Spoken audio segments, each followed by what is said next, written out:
Kilo బియ్యాన్ని అక్కడనే షాప్లో 15 రూపాయలకు అమ్మేస్తున్నారు.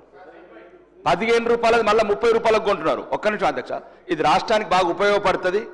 మళ్ళీ ఈ 30 తారీఖు నుంచి సన్న బియ్యం అంటే మళ్ళీ మేము రూపాయి బియ్యం 40 రూపాయలకు అమ్ముకోవచ్చని మళ్ళా స్మగ్లర్లు కలలు కంటున్నారు అధ్యక్ష. దీని మీద ప్రభుత్వం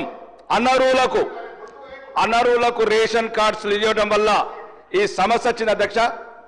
వేలాది కోట్ల ప్రభుత్వ ధనం దుర్వినియోగం అవుతుంది. ఆకలైనోడికి బియ్యం ఇవ్వండి తప్ప అమ్ముకుంటోడికి బియ్యం వేయండి అధ్యక్ష. మీ ద్వారా ప్రభుత్వానికి చెప్తున్నా. మళ్ళా ఉగాది నుంచి సన్న బియ్యం ఇస్తున్నారు అధ్యక్ష.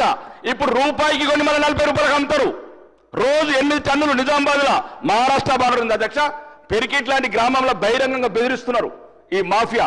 యువకులకు ఎవరైతే చైతన్యవంతులు యువకులు వెళ్ళి ఈ రేషన్ బియ్యం పట్టుకుంటే అధ్యక్ష ఏం చేసుకుంటారో చేసుకోండిరా మీరు.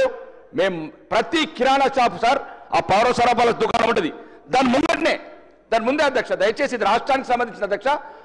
రాష్ట్ర ప్రభుత్వానికి కూడా వేలాది కోట్లు మిగులుతాయి అధ్యక్ష. దయచేసి మళ్ళీ సన్న బియ్యం అంటే స్మగ్లర్లంతా పండగ చేసుకుంటున్నారు. దీని వెనకాల రాజకీయ నాయకులు కూడా చాలా మంది ఉన్నారు అధ్యక్ష. ఆ రైస్ మిల్లు మెయింటైన్ చేయడము, ఈ బియ్యం రీసైక్లింగ్ చేసుకుంటే ఈ మధ్యన కూడా కొంతమంది విదేశాలకు మారిపోయారు అధ్యక్ష.